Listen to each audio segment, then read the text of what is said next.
Does the governor have a plan to address the juvenile crime crisis? Pushing for answers as we get closer to the legislative session. A bystander makes a life-saving decision running toward danger for someone he's never met. The dramatic rescue in West Baltimore this morning. Mayor Scott is backing Angela Also-Brooks for Senate, but is she supporting his re-election? Why a political analyst says the mayor may have been taken advantage of. Live from WBFF in Baltimore, this is Fox 45 News at 4. Fox 45 demands answers from state and local leaders on the juvenile crime crisis. We press Governor Wes Moore on how he plans to get a handle on youth violence. Those questions come as Baltimore continues to battle a surge in young people committing violent crimes with seemingly little to no consequence, including a large number over the holiday weekend. Good afternoon, everybody. I'm Mary Bubala. And I'm Kai Jackson. As we inch closer to the legislative session in January, we still haven't gotten a concrete plan from the governor on how he plans to address juvenile crime. And we have team coverage on the fight to stop youth crime, starting with Mackenzie Frost. Mackenzie, you questioned Governor Wes Moore about his juvenile crime plan. What is he saying today?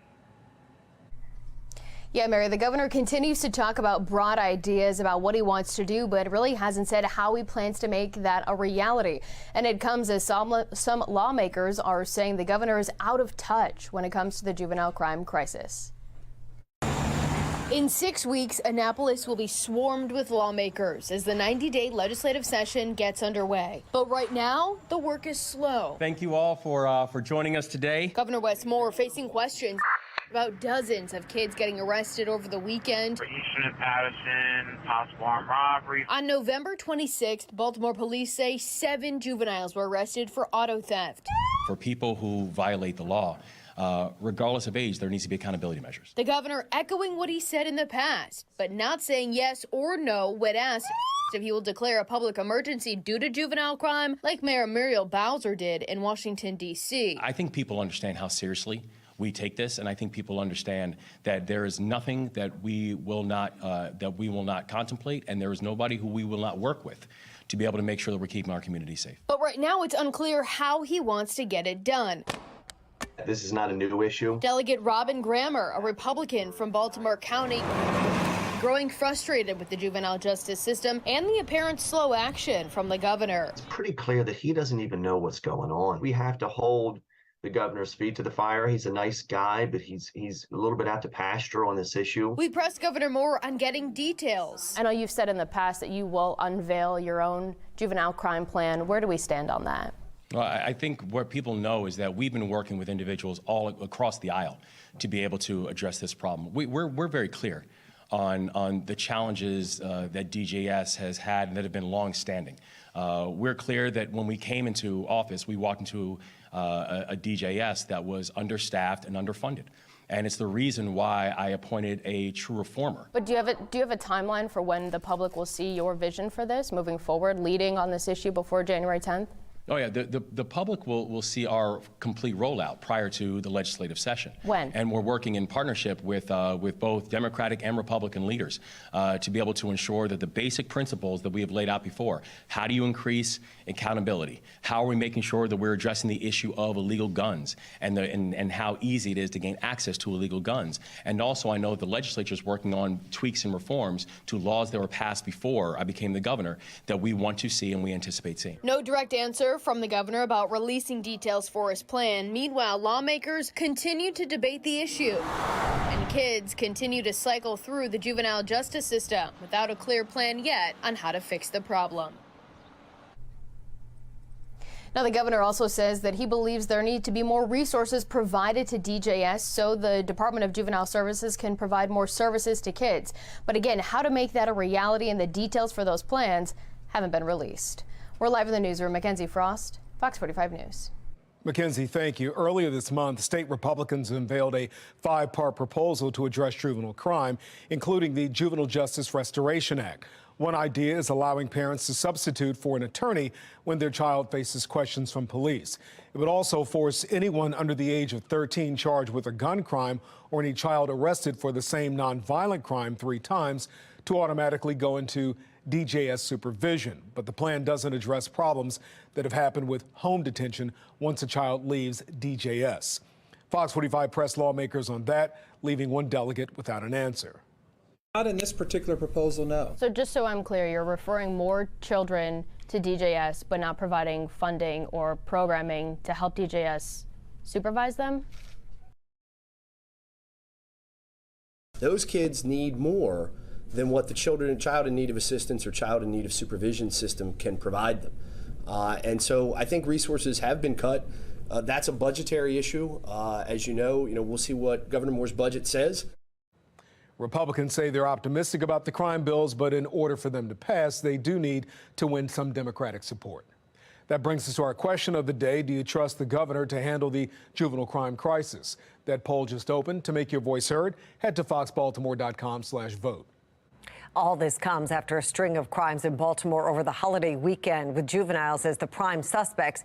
In just 4 days, 15 kids were arrested for armed robbery, armed carjacking, and auto theft.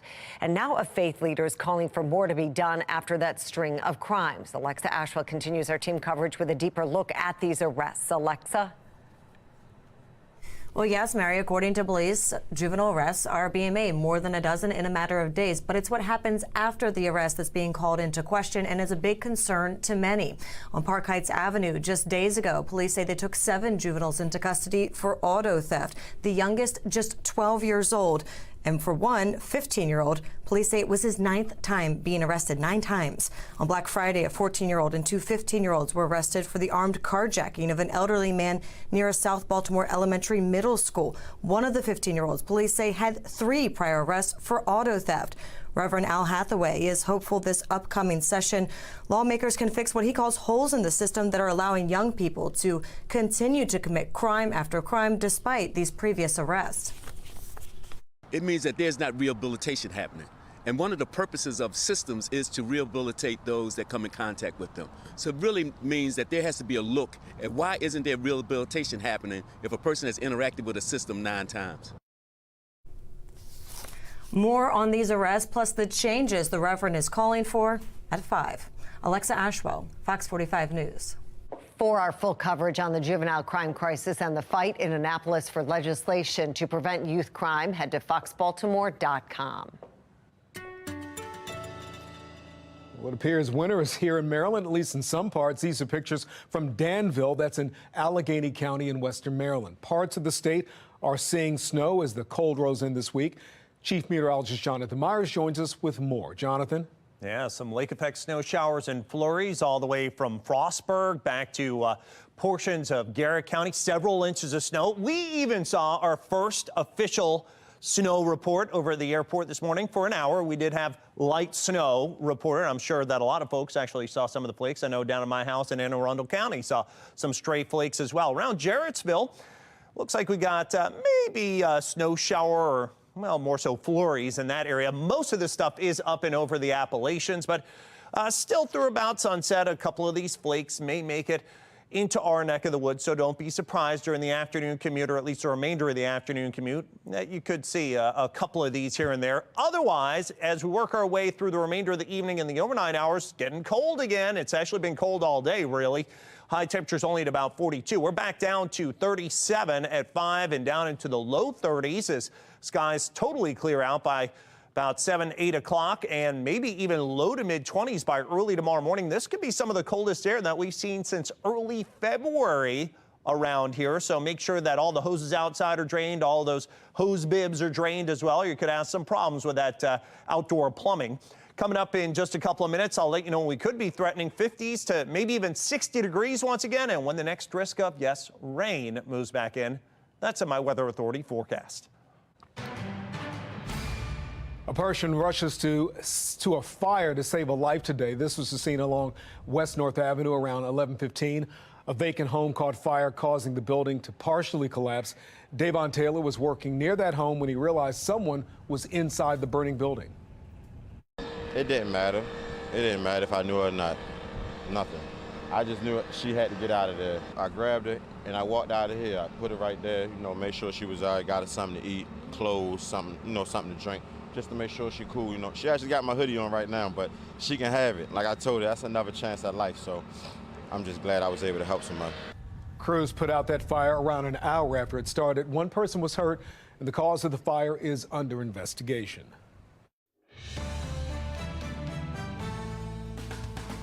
I am endorsing the county executive because she understands what our city needs better than any other candidate in this race.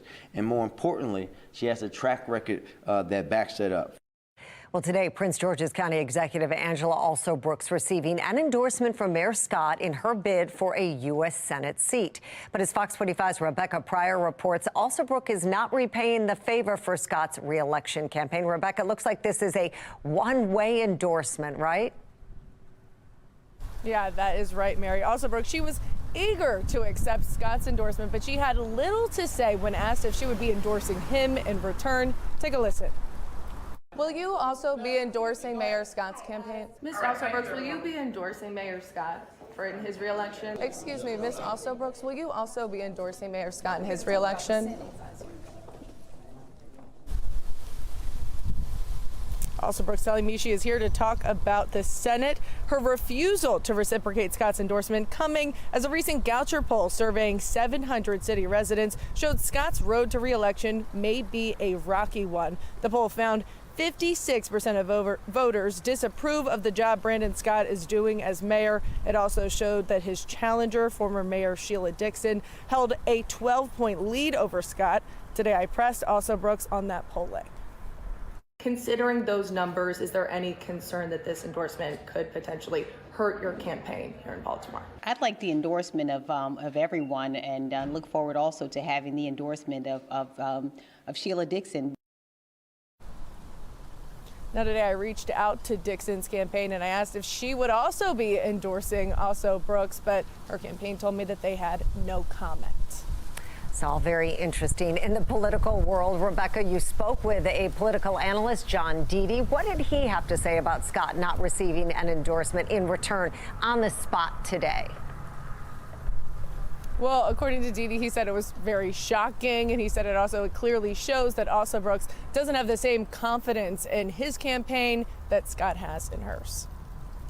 I think in many ways he got played. He should not have done an endorsement unless he was getting some reciprocity. Now, Deedy also tells me that he thinks that this endorsement could backfire on Alsobrooks. I will have more on that in my full story coming up tonight at 5. But for now, reporting live in Baltimore City, Rebecca Pryor, Fox 45 News. Rebecca, thank you. They've been in the dark as their daughter's killer is still on the loose. Here, one Baltimore family's calls for accountability.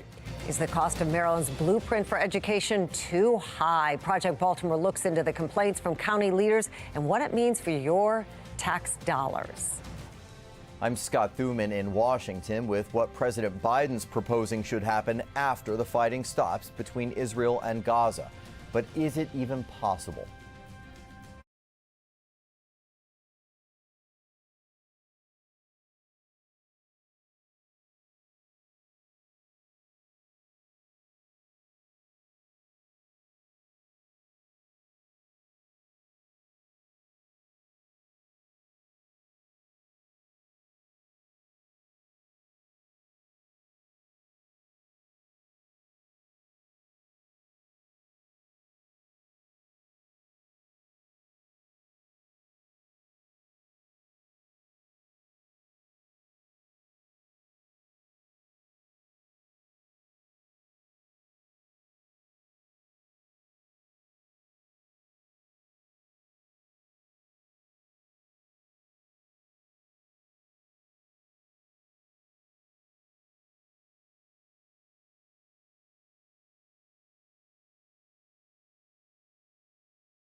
Israel is reporting a possible violation of the ceasefire agreement in Gaza.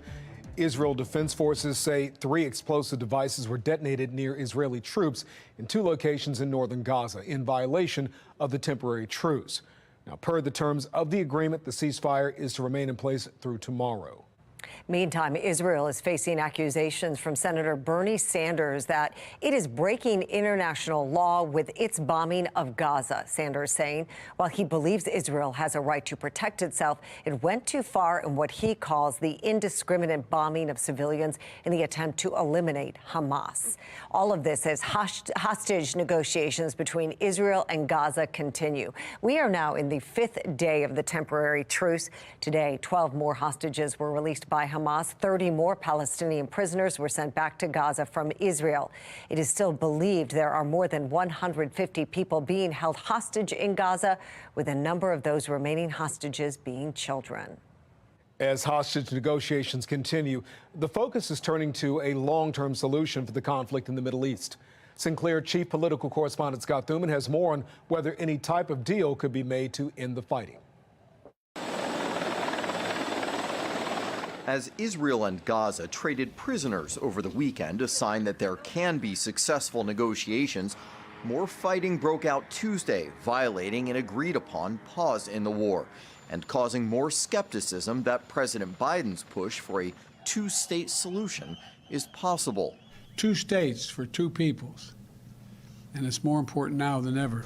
The president's stance altered after he met privately with 5 prominent Muslim Americans who, according to the Washington Post, criticized Biden's initial steadfast allegiance to Israel as unfairly harsh and insensitive to the deaths of Palestinian civilians. The Post writing, Biden appeared to be affected by their account.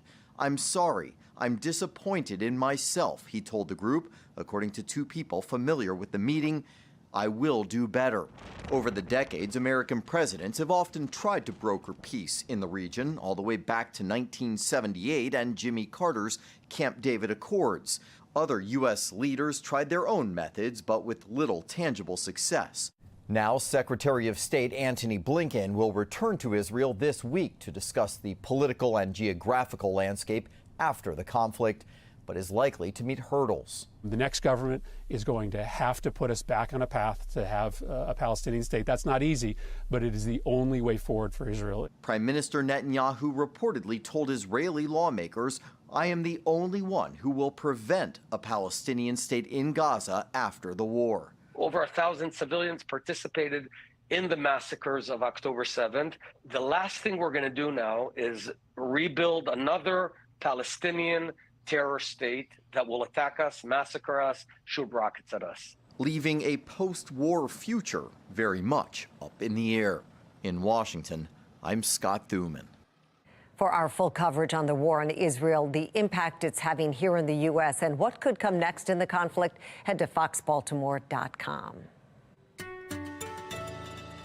As we mentioned, winter is starting to come in. Fox 45 Shannon Lilly posted some snowflakes falling in downtown Baltimore early this morning.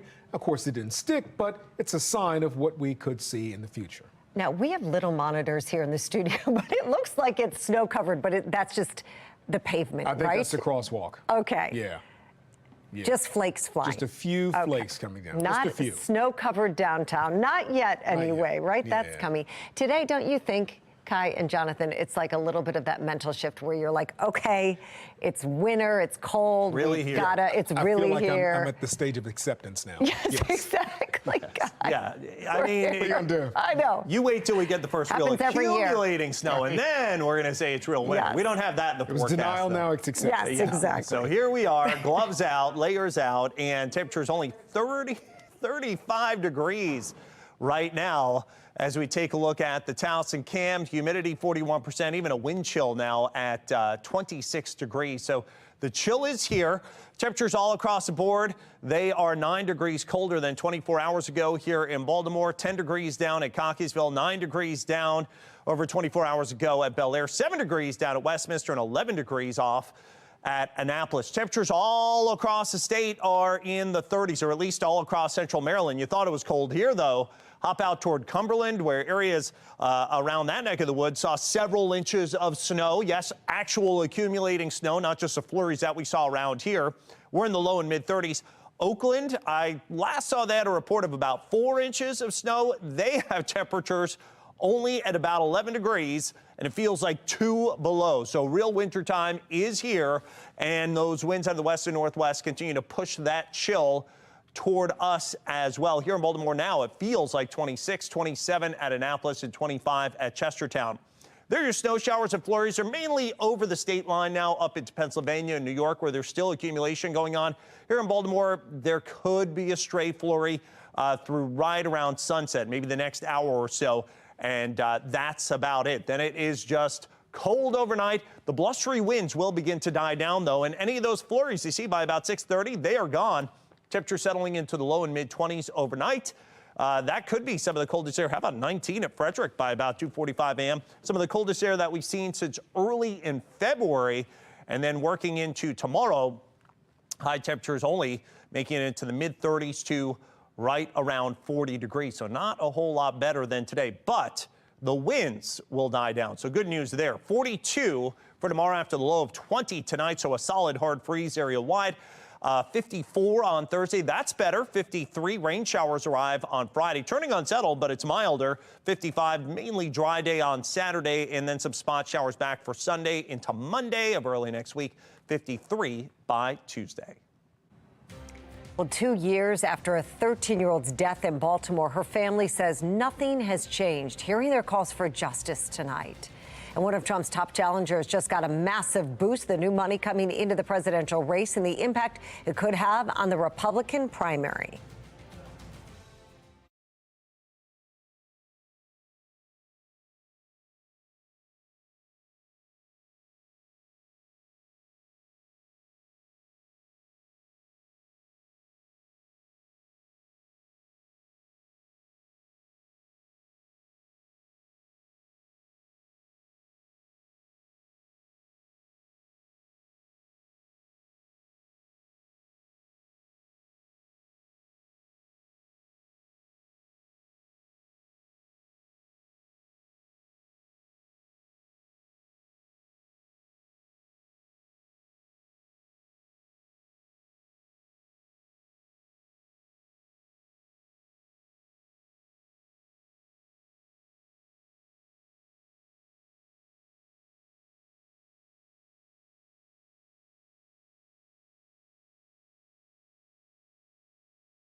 Nikki Haley picks up a key financial support to boost her chances in the Republican presidential primary.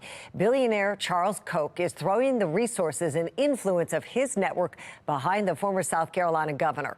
Earlier this year, AFP Action, a political arm of Koch's network, pledged to back a single contender in the Republican primary for the first time in its history. The network also made it clear it would not be choosing Donald Trump, hoping to start, quote, a new chapter. With Thanksgiving over, the Republican presidential hopefuls have just about 2 months left to connect with voters in Iowa and New Hampshire. Former President Donald Trump holds a significant lead in the polls right now, and all eyes are on the early states that will have a large influence on the election. Iowa is the first caucus, and New Hampshire is the first primary. And even though the number of delegates that will eventually go to the conventions that select the nominee are very small as compared to the total that will go, what it really does is it helps to winnow down the field. Florida Governor Ron DeSantis and Nikki Haley both have shifted efforts to Iowa. DeSantis aiming to visit all 99 counties there. Trump also appeared at the state's Palmetto Bowl over the weekend for a matchup. Well, House Republicans investigating the Bidens want Hunter Biden to testify on Capitol Hill. He says he will if it's held publicly. That's the message coming from his attorneys. They tell the House Oversight Committee he can testify December 13th in a public forum. They accuse the committee of using closed-door sessions to distort facts surrounding the probe. Republicans want to know if Hunter's business deals involved his father, President Biden, and if any impeachable offenses occurred. The president denies any wrongdoing. Well, today, family members and loved ones gathered to honor the memory of former President Jimmy Carter's wife, First Lady Rosalynn Carter. Former President Carter made a rare public appearance today. Also in attendance, President Joe Biden and First Lady Jill Biden, former President Bill Clinton and First Ladies Hillary Clinton, Laura Bush, Michelle Obama, and Melania Trump. Rosalynn Carter died on November 19th at the age of 96. People across the nation have remembered her as a lifelong humanitarian and a passionate advocate for a number of causes, including mental health and caregiving. County leaders are criticizing the cost of Maryland's blueprint for education. Project Baltimore looks into the complaints and the impact it could have on taxpayers. State police planning to enforce a law even after a court rules it unconstitutional. The battle over firearm restrictions in Maryland. And next, a family that lost a child to gun violence says the city is failing to keep kids safe. The growing frustration with the juvenile crime crisis in Baltimore.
That's what I'm hoping to come out of this, peace and answers, some closure for our family. Mayor and them came to the funeral.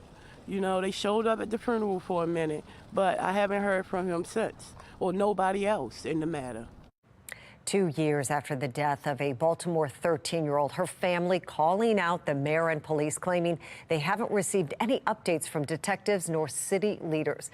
Malia Turner was shot and killed outside the Lillian S. Jones Rec Center back in November of 2021, another victim of Baltimore's crime crisis. Fearing her case has gone cold, Malia's family now pleading for some answers. Fox 45's Amy Simpson joins us live now with the family's emotional call for justice. Amy? Yes, Mary, 2 years later, this case remains unsolved, and several family members still visibly overcome with grief today. Her mother, the victim's mother, her aunt, and family friends today gathered, some with tears in their eyes, begging for closure outside of the West Baltimore Rec Center, where Malia Turner was gunned down 2 Novembers ago. The family questions the status of the probe into who killed this 13-year-old, feeling like promises have not been kept. I haven't heard from anyone in 2 years. I was told that, you know, whatever I needed or whatever they could help me with, they were here. You know, and it's like after the funeral and everything, it just seemed like everything just went silent. Well, the mayor's office sharing a lengthy statement within the last hour. Quote, BPD continues to work diligently to find Malia's killer, the mayor said. I personally was in contact with the family following their unimaginable loss and can assure them that we are doing everything in our power to close this case. The mayor also accusing adults of refusing to step up and share information that could lead to an arrest, also saying young people cannot become just statistics. We're talking about a young woman who was taken away from the world before she even began growing into her full potential. The mayor's full statement is up on foxbaltimore.com. And Amy, what do Baltimore police have to say about the investigation at this point? Yes, Mary, so I asked them for an update today. They described this as an open and active homicide case. They said that it is unknown if Malia was the intended target of that shooting or if she was caught in the crossfire. Reporting live tonight, Amy Simpson, Fox 45 News. Amy, thank you. A Baltimore 18-year-old was found shot in the stomach last night. According to police, it happened around 8 o'clock on Chelsea Terrace in Northwest Baltimore. The teen's injuries are not life-threatening, but anyone with information should contact city police or Metro Crime Stoppers. Meantime, a 20-year-old is shot multiple times in Parkville. According to Baltimore County Police, it happened just before 2 yesterday along Cleanly Drive. Officers located a crime scene with evidence that a shooting had happened, but there was no victim at that scene. Later in the day, a 20-year-old walked into a nearby hospital with multiple gunshot wounds. His injuries are not life-threatening. The shooting is still under investigation.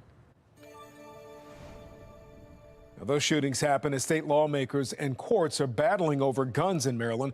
Last week, federal appeals court ruled that Maryland's 10-year-old law requiring handgun qualification licenses for gun owners is unconstitutional. In order to obtain a license, the law required handgun owners to undergo a background check, attend a gun safety course, and wait up to 30 days for state approval to purchase a handgun. Democrats and Republicans in Maryland are split on the impact that ruling could have. It was ridiculous when they passed it. It did absolutely nothing to deal with crime in our state. And the only thing it accomplished was it created this massive hurdle for otherwise law-abiding citizens to own a firearm. Well, meantime, Senate President Bill Ferguson, Baltimore Mayor Brandon Scott, and other Democrats oppose that decision. They argue it will lead to more gun violence and firearm-related deaths. It is not just Democrats pushing back on the ruling. Maryland State Police are also taking action in hopes of keeping the policy in place. Fox 45's Megan Gillen has details. Maryland State Police issuing this agency-wide order here to continue enforcing Maryland's handgun qualification law. This despite a scathing court opinion calling the law unconstitutional. Law enforcement expert Mari Richards weighing in on what this means for you.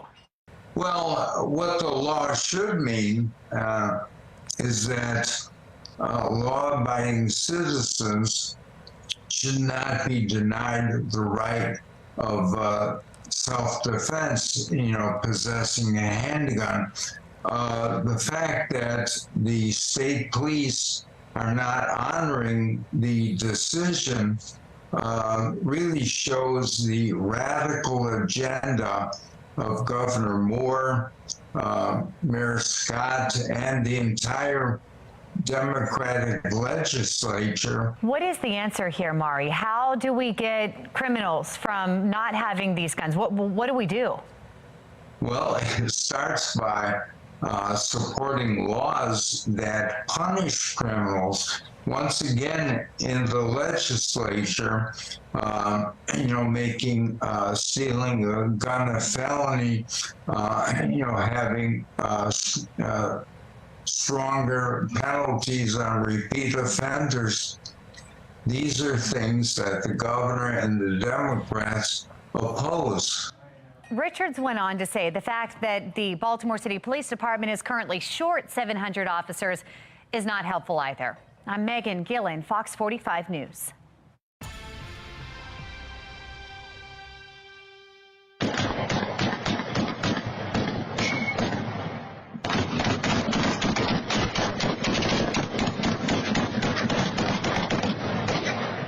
I mean, it sounds like something out of a movie of the Wild West. Just absolutely craziness in Prince George's County. A flurry of gunshots happened in a Prince George's County neighborhood last week.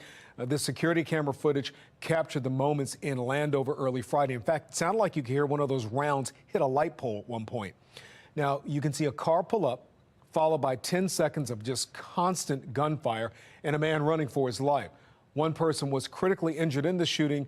It is unclear what that person's condition is. Police are looking for multiple shooters at this hour. State lawmakers are facing mounting pressure to scale back a massive increase in education spending known as the blueprint for Maryland's future. As Project Baltimore's Chris Papps explains, the landmark legislation pumps billions of dollars into public education, but critics say it's crushing local budgets.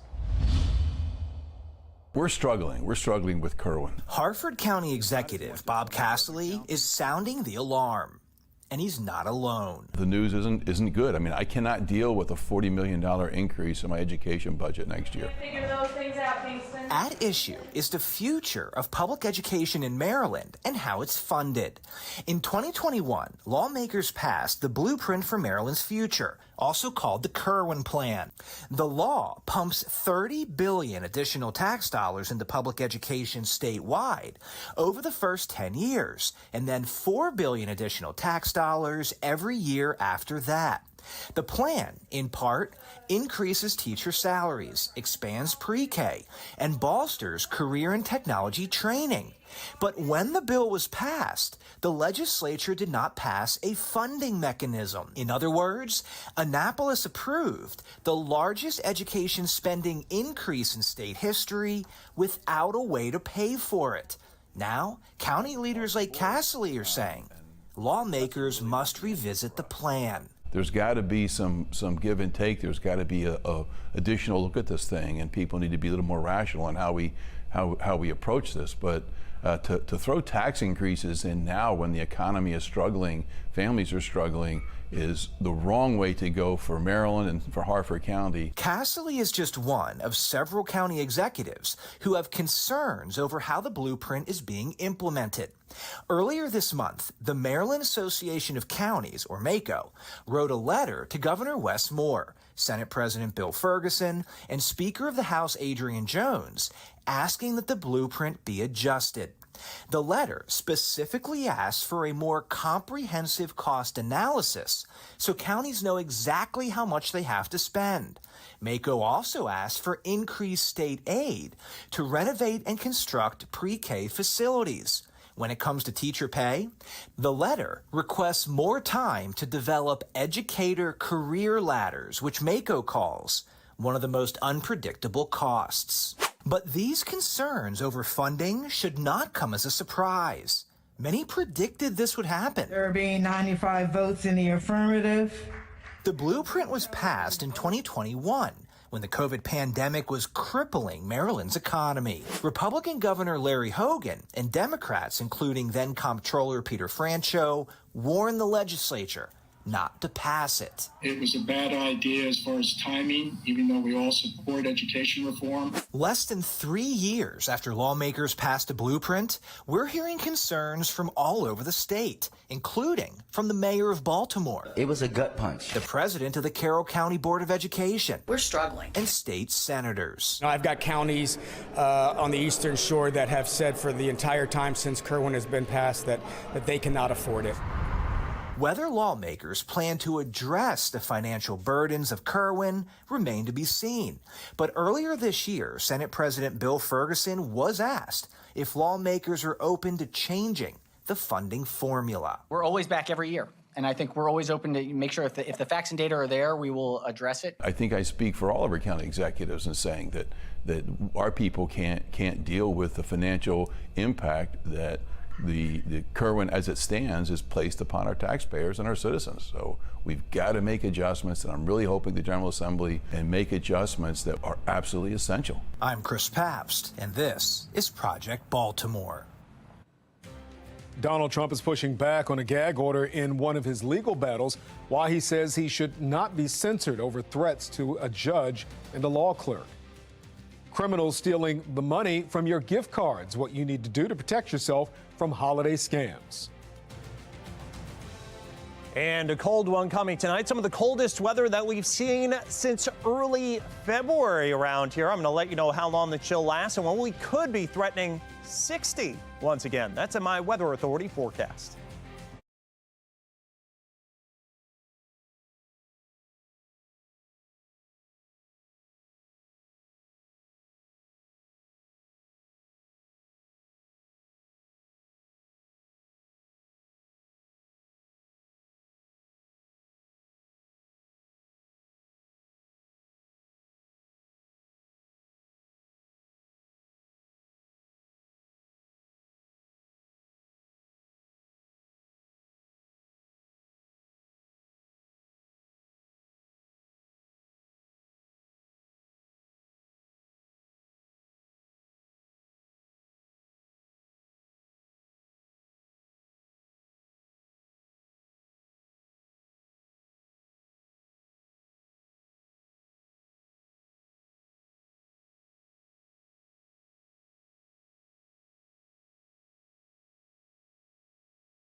Let's take a look right now at the FOX45 Fox box.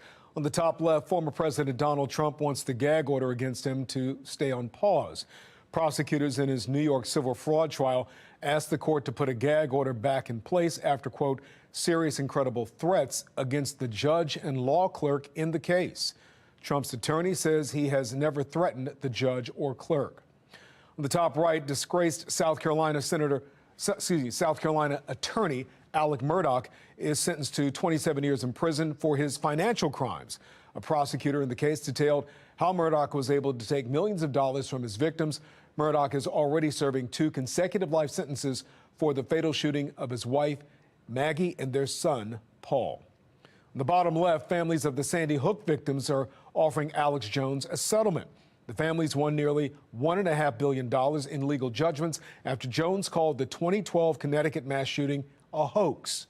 But Jones and his company have bankruptcy cases. Lawyers for the family say they'll accept an option of at least $85 million over 10 years. Jones's lawyer says he can't pay that. On the bottom right, Ardent Health Services announces that it was the victim of a ransomware attack in Oklahoma, Texas, and New Mexico. Company leaders say they're rescheduling some patients to other hospitals in that area until systems are back online. Cyber Monday was the biggest shopping day online ever. Americans spent $12.4 billion, according to Adobe Analytics. This year's sales beat initial expectations and jumped nearly 10% from 2022. This is on top of a massive Black Friday where Americans spent nearly $10 billion. Well, it is gift card season, and the holiday season, of course, is in full swing, and that means many of you are probably buying them. There's a high-tech scam out there that you should be aware of. Consumer reporter Casey Arsenault breaks it down. Imagine buying a beautiful cashmere sweater or a diamond necklace for your loved one, getting it all wrapped at the store, and then watching them open an empty box. That's essentially what's happening with gift cards that people are buying for others. Here's what the con looks like. Now, it's a high-tech scam, and people are hacking into companies' websites and stealing the gift card codes. So when you go to put $200 on a gift card, then give it to your loved one, and they go to spend it and there's nothing on it, that's most likely what happened here. It's a challenge, but it's still a great idea to give someone, instead of like knowing their size, right? We want to be able to give them a gift card instead of just cash all the time. Yeah. So, you know, one of the things that you can do, it's use it right away. Make sure you're checking the balance. Here's how you can fight against this fraud. Do not leave gift cards in a drawer for a year. Try to use them as soon as possible. If you get a gift card as a gift, make sure you keep the receipt that comes with it. You'll need it if a problem does occur. And remember the day you activated it or tried to use the gift card. The company or store will need this information to issue a refund. Now, if the company or store does not decide to issue you a refund, there's not much recourse you can take here. These are anonymous, and it's very hard to see whether you or someone else has used the gift card. Fighting fraud, I'm Cassie Arsenault. Well, if you're sending presents by mail, you need to make sure your gifts make it under the tree in time for Christmas morning. With the holiday falling on a Monday this year, you might want to make your shipping date a priority. Here are a few deadlines for each major delivery company. You'll need to order from Amazon by December 14th. FedEx recommends shipping by December 15th.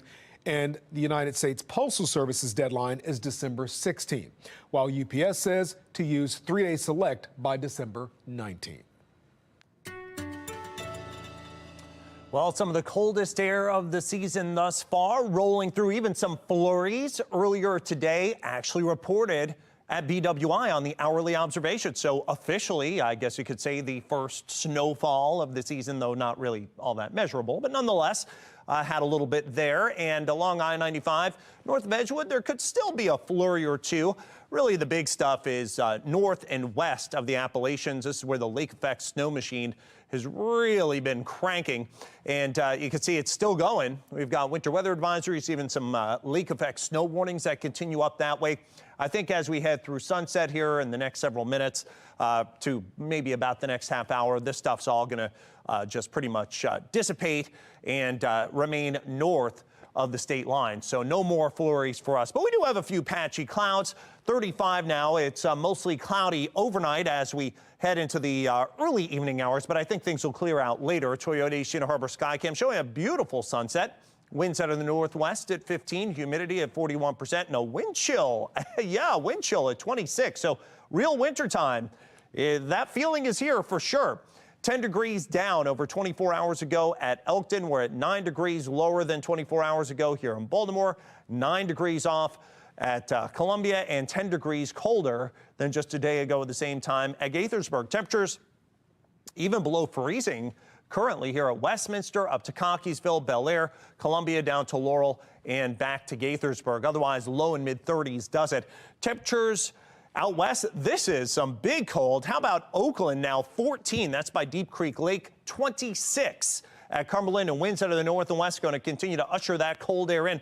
We're feeling more like the low and mid 20s here, but feels like below zero up at elevation near Wisp Ski Resort in Oakland. Overnight tonight, temperatures falling down to right around 20, some of the coldest air we've seen since about, say, February 4th, February 5th. Earlier on this year. The blustery winds will die down, but the cold, it will remain overnight. Notice any of the snow showers and flurries pretty much gone by about 6:30. By 8:15 tonight, falling down well into the 20s and probably bottoming out near 20 by early tomorrow morning. Could even have some isolated teens, especially as you get north and west. And then into tomorrow, not much better temperature-wise. We're probably in the upper 30s and low 40s once again, but the winds are going to come down, so it's going to feel better. Then 54 on Thursday. Next weather maker with, yes, rain. Hard to believe, but it's going to be liquid on Friday. 53, maybe a stray shower on Saturday. Sunday into Monday, another round of some showers and a leftover spritz on Tuesday with highs again in the 50s. Coming up on Fox 45 at 5 o'clock, Hunter Biden says he'll comply with the subpoena issued by GOP House lawmakers, his demand for the hearing. How much will it cost to winterize your home or car? The steps you need to take to make sure you're ready for the winter.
Well, winter weather is here, as you can feel it. John Gonzalez from our Sinclair sister station in Washington, D.C., takes a look at what you can do to prepare your home and car for the chilly season. Well, it's that time of year. Temperatures are dropping. These mornings are getting colder and colder, and we're making sure that you are avoiding a freeze emergency, if you will, trying to avoid spending a lot of money on repairs. Right off the bat, winterizing your home, you want to make sure your gutters are clean. We've got the ladder up. Want to make sure there's no debris, leaves up there, because that will collect water. It could freeze and potentially leak into your home. And speaking of leaking, you want to make sure you shut off your water source to your spigot out here, disconnect your hose. That could also create a freeze problem this winter. Move over to the car here. We've got the battery under the hood, but this morning, one thing you can really check real quick is the windshield wiper blades. Make sure that the rubber's not coming off, it's not peeling, looks pretty good there. And then you got the tires. Make sure you got plenty of air. First of all, good air pressure is important during these winter months, but the tread, you want to make sure you check all the tread channels, make sure your fingers can really fit in there, you've got deep space there, and you've got a good tire. Now, I spoke to Jeff Phillips with Spike's Auto Care and Tire, and he tells us about a little Coca-Cola trick under the hood. We get these cold mornings and you go to start your car and it sounds kind of slow and cranks over kind of slow. Pop your hood, take a look at your battery. In this case, we got a nice new battery. As you can see, it's nice and clean. There's no corrosion on the terminals. There's also no acid leaking out of the battery.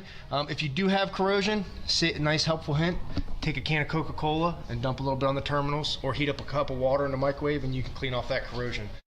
And now is a perfect time to make sure, with all the Christmas lights and space heaters being plugged in, to check your smoke detectors. Make sure you got good batteries and a good detector. And with all the layers of clothing we're going to be wearing over the next couple months and blankets, good idea to change the filter of your HVAC. You've got all that lint and dust buildup there. So it's time to winterize your home and your vehicles. The winter months are arriving. Back to you inside. And I'll tell you, it's a good time to be inside with all the cold. But by this weekend, take a look at our quick weekend forecast here. I think we will see some showers for getaways on Friday. Any of the frozen stuff stays to our north by then because temperatures are going to be in the 50s. And on Saturday, more 50s. Most showers are away. There's some to the north, some to the south. About a 20% chance of rain there, if anything. And then Sunday, there could be another round of showers that arrives. And taking a look here at your holiday decorating forecast for Friday. We've got some rain showers around, 53, 55 on Saturday, and Sunday spotty showers and nice and mild, 55. Thank you, Jonathan. Coming up on Fox 45 News at 5 o'clock, juveniles accused of committing brazen acts with seemingly no consequences. We pressed Governor Wes Moore on solutions as we head into a new year. As the juvenile crime crisis continues, we look ahead to the 2024 mayoral race in Baltimore and how the city's next leader will address the surge.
New numbers from Baltimore police highlighting a violent holiday weekend across the city. The calls coming from residents to curb juvenile crime as we press the governor on his crime plan. Mayor Brandon Scott throws his support behind Angela Alsobrooks for the U.S. Senate, despite her not returning the favor. Why one political analyst say this move could backfire for Scott's re-election campaign. Like I told you, that's another chance at life. So I'm just glad I was able to help somebody. A woman paralyzed by fear rescued by a complete stranger. The heroic efforts and quick thinking that saved a life in West Baltimore. Live from WBFF in Baltimore, this is Fox 45 News at 5. There is nothing that we will not contemplate, and there is nobody who we will not work with to be able to make sure that we're keeping our community safe. Fox 45 News pressing the governor today on his plans to tackle the escalating juvenile crime crisis. Those questions coming as a Baltimore faith leader calls for more to be done after a string of crimes police say were committed by juveniles over the holiday weekend. Good evening, everybody. I'm Mary Bubala. And I'm Kai Jackson. Police say in just 4 days, 15 kids were arrested for armed robbery, armed carjacking, and auto theft in the city. Fox 45's Alexa Ashwell begins our team coverage on the fight to curb youth crime with a deeper look into these arrests and the concerns over what happens after. Alexa? Yes, Kai, Mary, according to police, juvenile arrests are being made, more than a dozen for various crimes in just a matter of days. But what happens after the arrest is what's being called into question, and for many, the biggest concern. It was here on Park Heights Avenue in North Baltimore where police say officers took 7 juveniles into custody for auto theft. The youngest, just 12 years old. And for one 15-year-old, police say it was his 9th time being arrested. Why isn't there rehabilitation happening if a person has interacted with a system 9 times? Local Reverend Al Hathaway reacting. The teen was one of 15 juveniles arrested for various crimes from Thanksgiving Eve through the holiday weekend, and one of 3 teens with previous arrests. On Black Friday, a 14-year-old and 2 15-year-olds were arrested for the armed carjacking of an elderly man near a South Baltimore elementary middle school. One of the 15-year-olds, police say, had 3 prior arrests for auto theft. A lot of my seniors are being terrified of young people. And on November 22nd, a total of 5 juveniles were arrested for 2 separate crimes, one being the armed robbery of a man near Patterson Park. In the other case, just a couple miles north of the park, 2 15-year-olds were arrested on drug and gun charges. One of the teens, again, with a previous arrest. It means that there's not rehabilitation happening. And one of the purposes of systems is to rehabilitate those that come in contact with them. Reverend Hathaway is hopeful this upcoming session, lawmakers can fix what he calls holes in the system that are allowing young people to continue to commit crime after crime despite previous arrests. The governor, our legislature, they need to look critically at the laws so that there are not any loopholes or scapegoats where people are able to get through without having the consequences that need to be meted out. There should be rehabilitation, but there should also be consequences. Now, in one of these cases, an armed robbery, police say an 18-year-old was taken into custody. According to court records, that teen is being held without bond. But again, we can't see how these juvenile cases are being handled, which some say impacts accountability. Alexa Ashwell, Fox 45 News. Thank you. Crimes committed by juveniles have been an ongoing issue across the state. In January, the Anne Arundel County Police Department released 7 pages outlining crimes they say were committed by children too young to be prosecuted. Many police officers, parents, and prosecutors have expressed frustration with the state's juvenile crime laws. And last week, Maryland's only Republican representative in Congress joined those calls for change. Congressman Andy Harris says the new juvenile justice laws are in desperate need of reform. One of these laws, the Juvenile Justice Reform Act, prohibits children under 13 from being criminally prosecuted for nonviolent offenses. The other, the Child Interrogation Protection Act, states police cannot question any child as a suspect nor witness without notifying parents, as well as getting approval from an attorney. Harris says criminals have taken advantage of these laws. The drug dealers and the other violent criminals, they've figured it out. What you do is you get a 13-year-old to commit the crime for you, and no one's going to get punished. This is a problem throughout the state. I hear it from sheriffs all throughout the 1st Congressional District. They are frustrated by the fact that they have to literally stand by and watch juveniles commit crimes being handcuffed by the state legislature. As we move closer to the next legislative session in January, we haven't gotten a concrete plan from Governor Moore on how he plans to address the juvenile crime crisis. Fox 45's Mackenzie Frost joins us live. And Mackenzie, you questioned Governor Moore today about his juvenile crime plan. What's he saying? Yeah, Kai, the governor says that he wants to see more resources provided to the Department of Juvenile Services to ensure the kids who are going there have the proper services. But when it comes to how to make that plan a reality, the governor is shy on specifics. Now, some lawmakers are saying the governor is out of touch when it comes to the juvenile crime crisis. Here's what Governor Wes Moore had to say when we questioned him about his plan earlier today. I know you've said in the past that you will unveil your own juvenile crime plan. Where do we stand on that? Well, I think what people know is that we've been working with individuals all across the aisle to be able to address this problem. We're very clear on the challenges that DJS has had and that have been long-standing. We're clear that when we came into office, we walked into a DJS that was understaffed and underfunded. And it's the reason why I appointed a true reformer. But do you have a timeline for when the public will see your vision for this moving forward, leading on this issue before January 10th? Oh, yeah, the public will see our complete rollout prior to the legislative session. When? And we're working in partnership with both Democratic and Republican leaders to be able to ensure that the basic principles that we have laid out before, how do you increase accountability? How are we making sure that we're addressing the issue of illegal guns and how easy it is to gain access to illegal guns? And also, I know the legislature is working on tweaks and reforms to laws that were passed before I became the governor that we want to see and we anticipate seeing. Not really a direct answer there about the timeline about when the public will see his specific juvenile crime plan. Kai? Mackenzie, the third legislative hearing, by the way, on the juvenile crime issue is scheduled for next week. Any updates on what we can expect for that? Yeah, we're starting to learn a little bit more information about that. It's the House Judiciary Committee.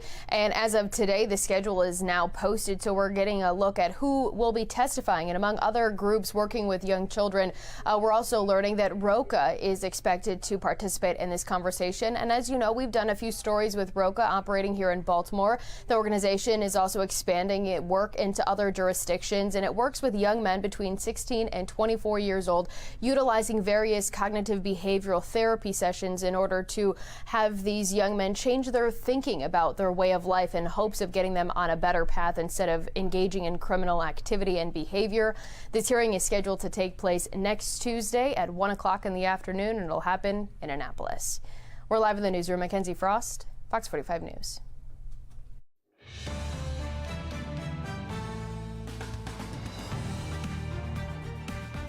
I think in many ways he got played. He should not have done an endorsement unless he was getting some reciprocity.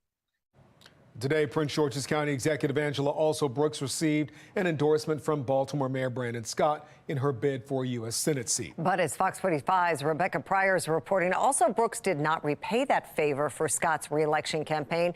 Rebecca, tell us what happened today. Yeah, well, also Brooks, she was eager to accept the endorsement from Mayor Brandon Scott. However, she had little to say when asked if she would be endorsing him in return. This is Mayor Scott is struggling in recent polls. I am officially endorsing her campaign for the United States Senate. Today, Mayor Brandon Scott throwing his full support behind Prince George's County Executive Angela Also Brooks. We all know that Baltimore City will play a pivotal role in selecting our next United States Senator. This is Scott's own support from Baltimore voters is on the decline, according to the latest Goucher poll. That poll surveying more than 700 city residents, finding 56% of voters disapprove of the job Brandon Scott is doing as mayor. That's an uptick from a similar June 2022 poll, which found 47% of voters disapproved of his leadership. The most recent poll also showing challenger former Mayor Sheila Dixon holding a 12-point lead over Scott. Considering those numbers, is there any concern that this endorsement could potentially hurt your campaign here in Baltimore? I'd like the endorsement of everyone, and look forward also to having the endorsement of Sheila Dixon. However, that endorsement has yet to be announced. Today, Fox 45 sending Dixon questions asking, do you also plan on supporting Also Brooks' run for Senate? Dixon's campaign not responding. I think in the end, this thing could backfire. Pointing to the mayor's poor polling. I think when you have, for any candidate, over 50% disapproval, and Biden and Trump are in this camp, it's never a good look. Political analyst John Deedy says today's announcement could sway Dixon to back Also Brooks' challenger, Representative David Trone. She's looking for that united front in PG County and Baltimore City. And if in the end, David Trone gets the Dixon endorsement, that could really make the primary more difficult for Angela Alsobrooks, because Sheila Dixon does have a very strong ride or die grassroots support system. Dee Dee also arguing Alsobrooks' refusal to repay Scott with her own endorsement. Will you also be endorsing Mayor Scott's campaign? Ms. Alsobrooks, will you be endorsing Mayor Scott for his reelection? Excuse me, Ms. Alsobrooks, will you also be endorsing Mayor Scott in his reelection? Shows Alsobrooks doesn't have the same confidence in Scott's campaign that he has in hers. I think she's looking to see how things play out as far as over the next few months before she makes that decision. And only time will tell how this all plays out. Baltimore City's Democratic primary is still about 6 months away. Reporting live in Baltimore City, Rebecca Pryor, Fox 45 News. Rebecca, thank you. Fox 45 will watch the race for Baltimore mayor as it gets closer to the election. For the latest updates, even when we're not on the air, head to our website, foxbaltimore.com. Let's take a live look around the region tonight at the Inner Harbor in Towson. Right on there on the left side of your screen, our first glimpse of snow. These are pictures from Danville. That's in Allegheny County in western Maryland. Here's Chief Meteorologist Jonathan Myers with our forecast. Jonathan. And yeah, Kai, accumulating snow out that way in the mountains. Around here, did have the first flakes of the season. 6:54 a.m. actually had the first reports of light snow in a trace over at the airport. So officially, I guess you could say the first flakes of the season coming down. Edgewood, you might have a little flake that's trying to come out of some patchy cloud cover there. Otherwise, as we're now moving through sunset, the snow showers and flurries not making their way anymore up and over the Appalachians as they were earlier. There was enough instability or an imbalance in the atmosphere to keep some of these lake effect snow streamers coming all the way down to Baltimore earlier. That now not the case. And it looks like even these snow showers and flurries up toward Pittsburgh as well as Syracuse, those will diminish as well. After putting down in some spots like Buffalo over a foot of snow, if you wouldn't believe it. So overnight tonight, 6 p.m. temperature at 34. 10 p.m. we're at 28 and 25 at 2 a.m. I'm going to let you know how low the mercury goes tonight, what you're going to wake up to tomorrow morning. Could be some of the coldest air in months. That's in my Weather Authority forecast. Jonathan, thank you. Family, friends, and top political leaders coming together to remember Rosalynn Carter, the emotional letter shared by her daughter, written by former President Jimmy Carter. Hunter Biden says he will comply with the congressional subpoena to testify before the House Oversight Committee. I'm Kayla Gaskins in Washington with the president's son's demands coming up.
The congressional deposition for Biden family business associate Rob Walker will reportedly not happen Wednesday as scheduled. The House Oversight Committee working with Walker's attorney to schedule another time for him to come in. This comes as the president's son, Hunter Biden, makes demands regarding his own subpoena. National correspondent Kayla Gaskins has details. Hunter Biden agreeing to testify before Congress, but with one caveat. He wants a public congressional hearing as opposed to the closed-door deposition he was subpoenaed for. Hunter Biden would love nothing more than to sit, have cameras pointed at him, and try to generate the narrative that he wants to form. Abby Lowell, the attorney representing Hunter Biden, sending a letter to House Oversight Committee Chairman James Comer, writing, a public hearing would prevent selective leaks, manipulated transcripts, doctored exhibits, or one-sided press statements. Comer responding to this letter by accusing Hunter Biden of trying to play by his own rules instead of following the rules required of everyone else, demanding Hunter Biden fully cooperate with the current subpoena, adding he agrees Hunter should have an opportunity to testify publicly in the future. We want to hear the truth. Right? We want to know what role these family members played in this Biden culture of corruption. The president's son, one of 3 subpoenas issued by the House GOP earlier this month in connection to their impeachment inquiry into Joe Biden. Amid allegations, the president's family sold influence and access to Joe Biden while he served as vice president. Have you been able to identify any actual policy changes that Joe Biden made as a result of getting money from China? The short answer is no. That's what we're trying to get to right now. James Biden, Joe Biden's brother, says he'll comply with his subpoena to testify before Congress on December 6th. In Washington, I'm Kayla Gaskins. Well, family, loved ones, and dignitaries came together today to honor the memory of former First Lady Rosalynn Carter. Former President Jimmy Carter, who is 99 and receiving hospice care at home, attended Tuesday's service in Atlanta. He was joined by President Joe Biden and First Lady Jill Biden, former President Bill Clinton, and former First Ladies Hillary Clinton, Laura Bush, Michelle Obama, and Melania Trump. Family members and leaders today remembered Rosalynn Carter is a lifelong humanitarian and a passionate advocate for multiple causes. Carter's daughter, Amy, struggling through tears, read a letter written by her father for her mother. My darling, every time I have ever been away from you, I have been thrilled when I returned to discover just how wonderful you are. While I am away, I try to convince myself that you really are not, could not be, as sweet and beautiful as I remember. But when I see you, I fall in love with you all over again. Does that seem strange to you? It doesn't to me. Rosalynn Carter was 96 years old. Well, the first flurries of the season falling officially over the airport today. Had a trace of snow that fell right around the 7 a.m. hour. Now you see on the HD radar, things have really quieted around central Maryland, but northern stretches here as you head up into Pennsylvania, New York, still the snow guns are going off the Great Lakes. For our purposes, it's pretty much over, though, as all this mess is going to stay north of us. There's been up to and over a foot of snow in some of the snow bands coming off the lakes in the past couple of days. So, yeah, we're pretty unscathed. But usually lake snow doesn't really make it far down into areas of the mid-Atlantic like here in Baltimore too much. But, again, did see that stray flurry out of it today. 32 now on the Mile 1000 cam. What a sunset underway on that Mile 1000 cam. Winds out of the west-northwest at 22 and a wind chill already in the teens. So bundle up in layers. Temperatures all running about 5 to 10 degrees lower than 24 hours ago. We're already at freezing in Baltimore and on our way down. Yesterday, it took us all the way until about 11 p.m. to get this cold. So needless to say, it is going to be colder than we saw this morning. 30 degrees at Cockeysville, 30 over at Bel Air, 30 at Westminster. Real touch of winter here. 32 at Frederick, already upper 20s. Gaithersburg Way. Temperatures across the state are all generally in the 30s, even some 20s still hanging out here at Hagerstown to Cumberland, and 14 where we had several inches of snow. Last report I saw 4 inches of snow right around the area of Deep Creek Lake today. Oakland feels like singular. I believe that's only 1 degree right now on their wind chill. We're at 19 in Baltimore. Right around 20 is the real field temperature of Bel Air, and in the 20s on the eastern shore. So here we go. Any of the snow showers and flurries coming to an end, clearing skies overnight. The blustery conditions end, but it is still going to remain cold into tomorrow. But notice the purple's beginning to release and move north and east. And the warmer weather, although it's not going to be warm, but temperatures in the 50s likely will return just in time for the end of the week and the weekend. Any snow showers, flurries gone through about 6, 7 o'clock. Overnight tonight, those cold temperatures, maybe a patchy cloud or two. Look at that, down to about 19, 20 degrees north and west. We're in the low to mid 20s locally here in Baltimore. And tomorrow, not much of a recovery temperature-wise as we make it close to 40 at best. Some of the coldest weather tonight since back about February 4th, February 5th earlier this year. Only near 40. That's the best we can hobble to tomorrow. 54 on Thursday, low to mid 50s for Friday. Could see some showers there. Mainly dry day Saturday, I think, for hanging up Christmas lights, 55, and some spot showers back Sunday into Monday. And could even see a spritz all the way into next Tuesday. Coming up, fighting resumes in northern Gaza as more hostages are released. The latest details coming out of the ongoing war in the Middle East. Plus, alarming new crime stats shining a light on the state of Washington, D.C. Fox 45 News breaking down the numbers and how they compare to Baltimore.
It is the 5th day of the Israel-Hamas truce in Gaza, and today more hostages and prisoners were released as part of a 2-day extension to pause in the fighting.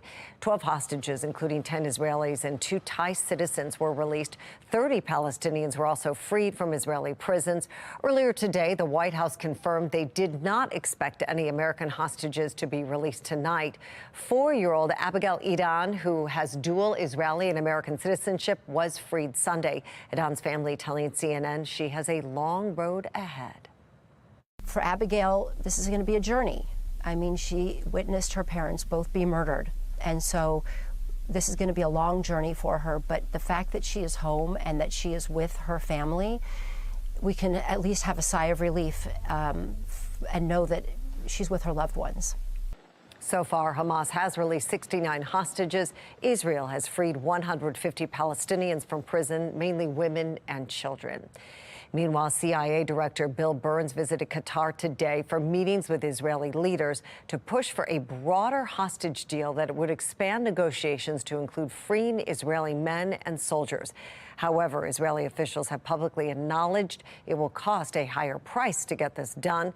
Under the current agreement, 3 Palestinian prisoners are released for every 1 hostage that Hamas frees. Israel and Hamas clashed in northern Gaza earlier today in an incident described by both sides as a violation of the ongoing humanitarian pause in fighting. The IDF says 3 explosive devices were detonated near Israeli troops in 2 different locations. Hamas has not confirmed the attack, but in a statement, the group accused Israel of violating the truce agreement, calling on mediators to pressure the country to follow the terms of the deal. Coming up after the break, a family pleading for answers tonight, 2 years after their daughter was murdered. Their questions for police and the message they have for her killer. And a split-second decision to save somebody's life, the heroic acts of one bystander to rescue a woman from a West Baltimore fire.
We are following 3 big stories at 5:30. A fire erupts in a vacant home in West Baltimore, leaving 1 person hurt. The heroic efforts of a bystander. A chaotic holiday weekend sounding the alarm on the juvenile crime crisis. The calls growing louder to address current laws.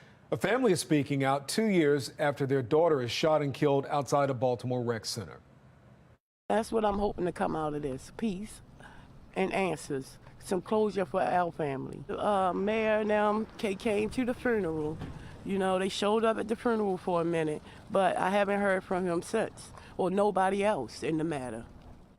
Well, those words today from the mother of a murdered teen. The family of 13-year-old Malaya Turner says her case remains unsolved 2 years after she was shot and killed outside of a West Baltimore rec center. But the family also fears her case has gone cold, claiming they haven't received any updates from detectives or city leaders. Tonight, Fox 45's Amy Simpson sharing their emotional plea.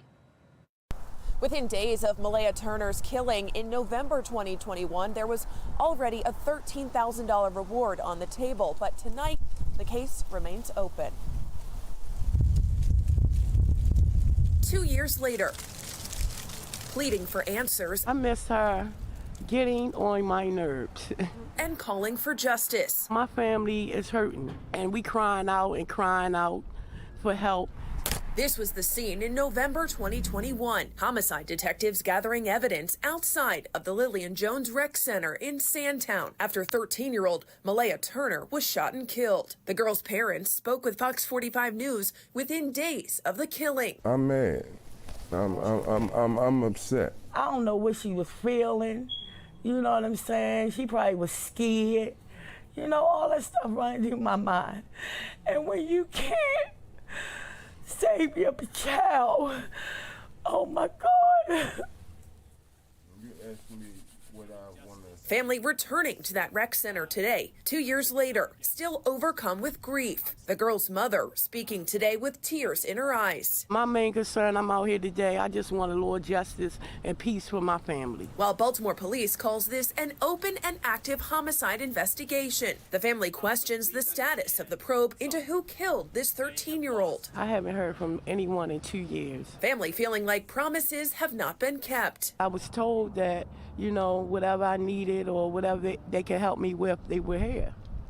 You know, and it's like after the funeral and everything, it just seemed like everything just went silent.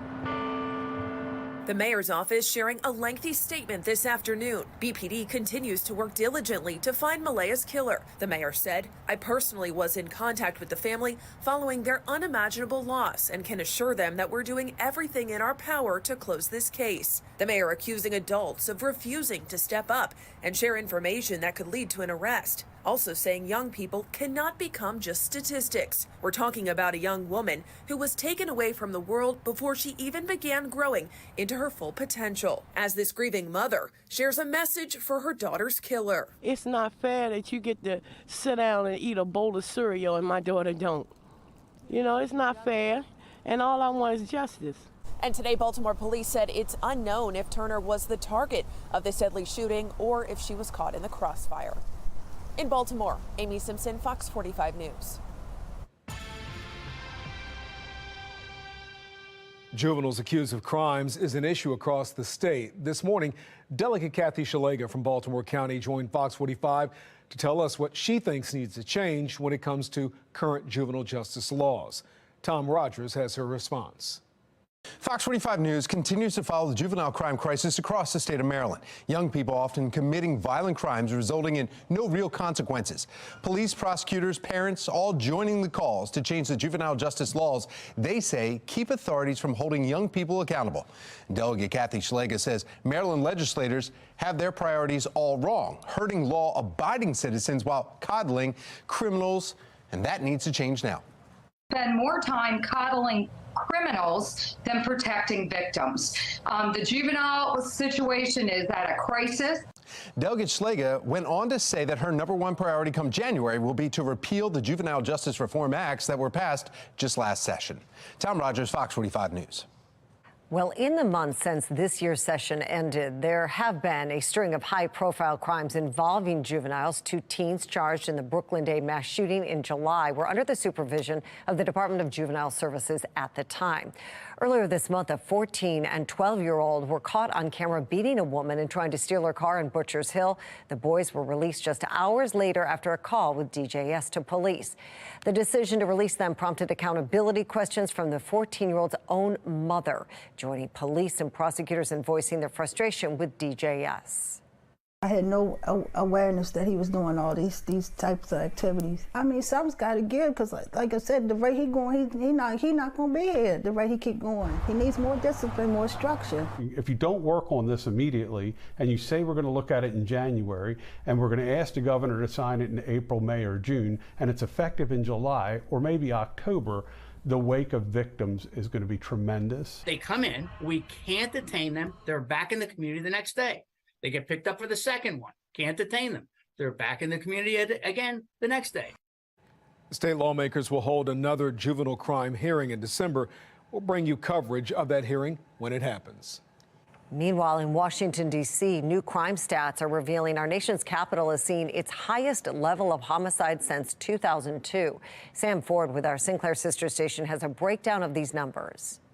From the violent crimes of homicides to carjackings to retail flash mobs, overall criminal behavior in the city seems to be at an all-time high. On the eve of the D.C. Council's hearing on Mayor Bowser's Act Now crime bill, we spoke by Zoom with longtime D.C. anti-crime activist Robert Pittman, among the 80-plus witnesses to testify at Wednesday's hearing. Is this the worst it's ever been? I think it is. It wasn't like this in the 80s. It wasn't like this in the 90s. Pittman has served on D.C. Public Safety CAC's Citizens Advisory Council since 1988. He is currently CAC president for MPD's 1st District. Before, I guess I would say many people felt that it was specific neighborhoods or it was targeted individuals that found themselves at risk of harm. Now, unfortunately, it's happening to any and everyone. It's not just about drugs. It's about having your dog stolen, potentially being carjacked. It's everything. Pittman, who referred to D.C. council members as residents who are on the city council, said they must be convinced to alter some of the laws they've passed. So that law enforcement can do its job, understanding there's always a need for oversight. There will always be a need for oversight, but the police must be the police and must protect business and community. Well, the rise in violent crime in D.C. is just one of the reasons Mayor Muriel Bowser is declaring a public emergency on juvenile crime, which will allow the city to beef up its youth violence response. Fox 45 News pressed Mayor Brandon Scott and some of his challengers on whether a similar strategy should be implemented in Baltimore. Let's remember, everybody, that D.C. is a city that's governed differently than ours and any other city in the country. Essentially, D.C. is a city and a state at the same time. They control a whole manner of juvenile systems that we don't, because we have the fabulous state of Maryland, like juvenile service, like social service, like CPS. All of those things are not under the preview of the mayor. It's gotten out of control, and we've waited so long before we started dealing with this sooner, which we should have when we saw a trend. When we saw 5 cars being stolen or 5 carjacks, we should have gotten on it and figured out what we needed to do to stop it. It's just reaching a point now where people in our city feel unsafe. Earlier this month, we asked you if Baltimore should declare a state of emergency on juvenile crime. 93% of people who voted said yes. Firefighters worked to put out a large fire at a vacant building in West Baltimore this morning. Fox 45's Mackenzie Frost spoke with a man who was working nearby. He says he was in the right place at the right time and jumped in to help. In the Druid Heights neighborhood, 1330 West North Avenue, reported a dwelling fire. A blustery Tuesday morning. It's too cold for this. Turning intense as a fire started inside one of Baltimore's vacant buildings, sending black smoke billowing into the sky. More crews showing up to help. 13 on the way. Even kids stopping to see what's going on. Smoke going crazy. Hell no, damn it. But we see the smoke in the air. So we had to stop right here. Old building problem. I bought a mattress from there one time. Roof to grand. Roof solid. I got a little bit of fire showing from the back. Around back, Devon Taylor was working in the alley cleaning up trash. Bunch of flames everywhere, smoke flames everywhere. As I started looking up there, I seen a fire and I seen her. The woman was paralyzed in fear. She was standing at the top of the fire escape, but she was stuck. She was scared. She didn't know what to do. But she put her trust in a complete stranger. grabbed it, and I walked out of here. I made sure she was all right, got her something to eat. She actually got my hoodie on right now, but she can have it. Like I told her, that's another chance at life. I'm just glad I was able to help somebody. A stranger who was in the right place at the right time and didn't think twice about jumping into action. I ran over there for a reason. It didn't matter if I knew her or not. Nothing. I just knew she had to get out of there. As fire crews work to put out the fire, 13, here comes your water. Copy, let it go. Taylor leaving feeling grateful he could lend a hand. Life is short, especially in Baltimore. We got to take into consideration the lives that we can save and the things that we can do. So when I looked over there and I seen that lady, I would have felt bad if I sat right here and you know, watched the bad, you know. So I went over there and helped the woman escape with just minor injuries. It was cold this morning. I saved the life. Now the sun coming out, so that's my thanks. In Baltimore, Mackenzie Frost, Fox 45 News. Well, no one likes a Scrooge or having their holiday packages taken. The trick one police department in California is using to stop those porch pirates. Once again, inflation is the holiday Grinch. I'm Angela Brown in Washington, D.C. How much more are you going to pay for food and even to travel this holiday season? And some of the coldest air since February hauling in for tonight. Take a look at some of these temperatures hour by hour, dropping